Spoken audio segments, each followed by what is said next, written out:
pessoal! Hoje eu vim conversar um pouquinho com vocês a respeito do livro Jogador Número 1. Eu escuto falar desse livro há mais ou menos uns 3 anos.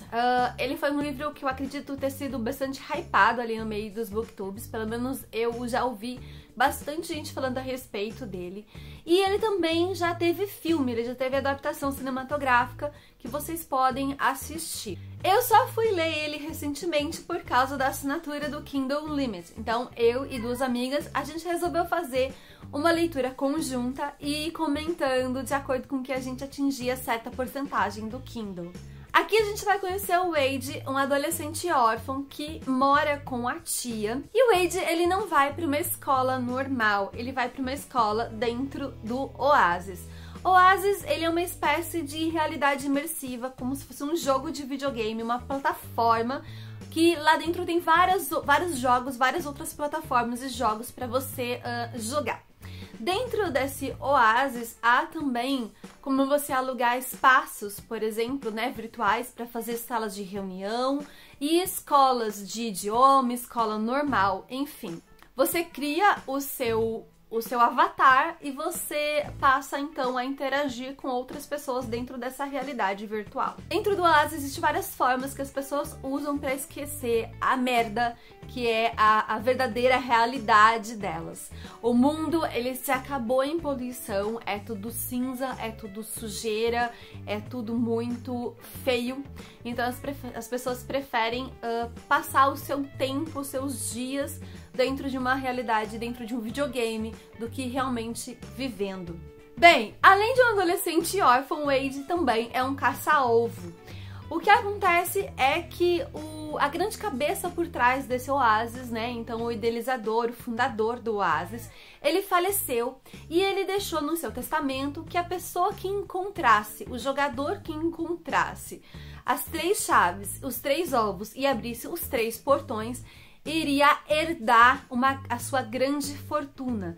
E então todo mundo praticamente passou a procurar essas chaves, esses ovos dentro do Oasis, que é imensamente grande. Só que se passam anos e ninguém encontra nada. Ele deixou uma dica e a partir daquela dica as pessoas têm que procurar então a chave, o ovo, que dá a próxima dica, da próxima chave, do próximo ovo e assim chegar no final e conseguir o controle do Oasis. Se você já assistiu o filme, você já notou algumas diferenças do que eu falei pro que você viu ali nas telas, Uma das grandes diferenças é que no filme, logo no início, o Wade ele já começa participando de uma corrida que no fim dela você conseguiria a primeira chave. E no livro, o Wade, ele não passa de um adolescente que não consegue nem sair do mundo da escola porque não tem dinheiro, porque o teletransporte entre mundos, entre jogos dentro do Oasis, exige dinheiro de verdade, uma coisa que o Wade não tem. Apesar de fazer um bico ou outro como técnico de informática e consertar consoles e coisas, de informática. Mas ele loga no Oasis apenas para ir para a escola e ele não consegue sair da escola. E por isso o Wade, ele acha que ele sempre está um passo atrás dos outros jogadores, porque enquanto os outros jogadores conseguem ir de mundo em mundo, de jogo em jogo, procurar as chaves de acordo com a dica, que o fundador do Oasis deu, ele não consegue muito mais do que raciocinar, pensar. E aqui entra a minha primeira crítica ao livro. Ele é carregadíssimo de referência dos anos 80. E não é pouco, é muito. O autor criou o personagem fundador do Oasis sendo um grande fã dos anos 80. Seria uma época em que ele teria vivido a sua adolescência. Por isso, todas as dicas, tudo o que eles falam a respeito de séries, filmes e músicas e tudo desse universo é dos anos 80. E se você não manja dos anos 80, você vai ficar extremamente perdido, assim como eu fiquei, por exemplo. Porque os personagens, eles precisam entender das referências dadas de séries, músicas e filmes para eles conseguirem decifrar as dicas que o fundador deixou para que eles consigam chegar até a chave. Então todo o mistério do livro, ele gira em torno dos anos 80, coisa que eu não entendo nada. Foram pouquíssimas algumas das coisas citadas ali que eu já tinha ouvido falar, como uma música, por exemplo, Footloose foi uma delas, né, que é uma música, é um filme, enfim. Outro filme foi Blade Runner, que na verdade eu assisti o novo e não o antigo. Teve uma banda ou outra que eu já tinha ouvido falar sobre, mas filmes e principalmente séries, desenhos, nossa, eu nunca tinha ouvido falar.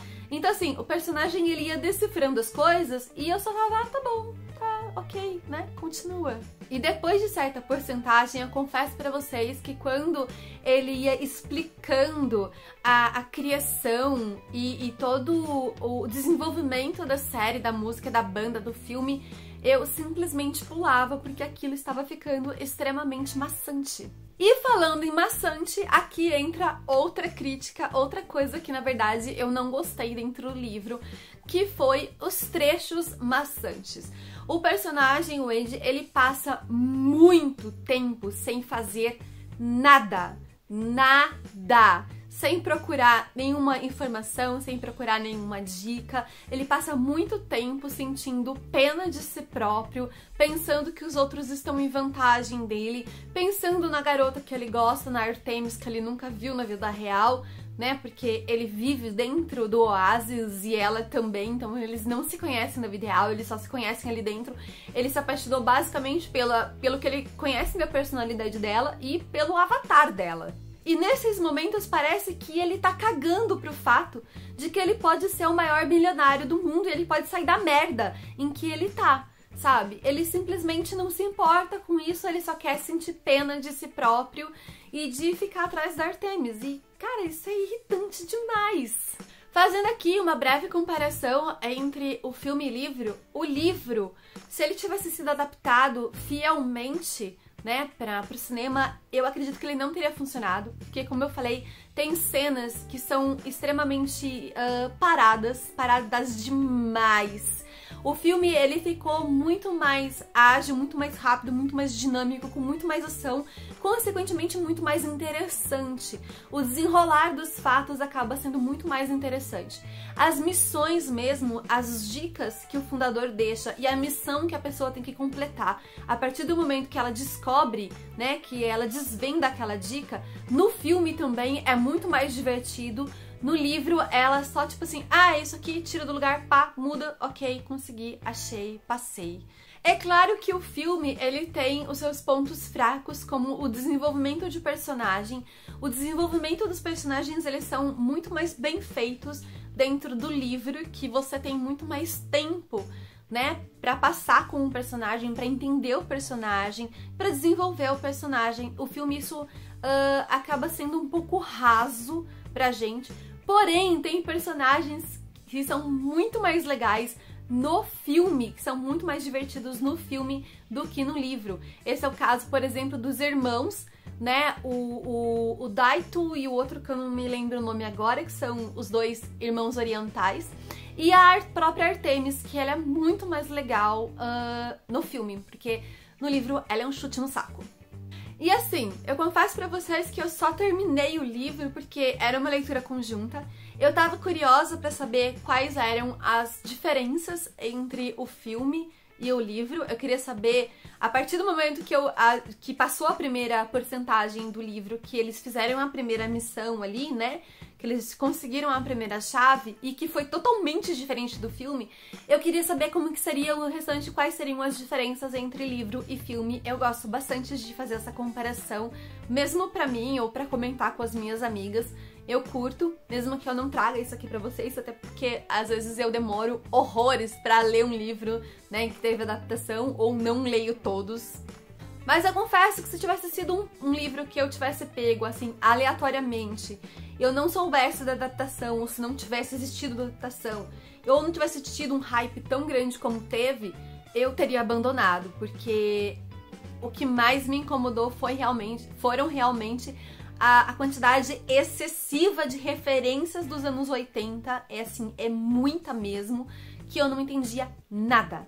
A sensação que eu tive é que esse livro, ele foi feito para um fã dos anos 80, para a cultura dos anos 80, então para os anos, né, tudo que movimentou os adolescentes naquela época, e não para qualquer um. Essa é a sensação que eu tive.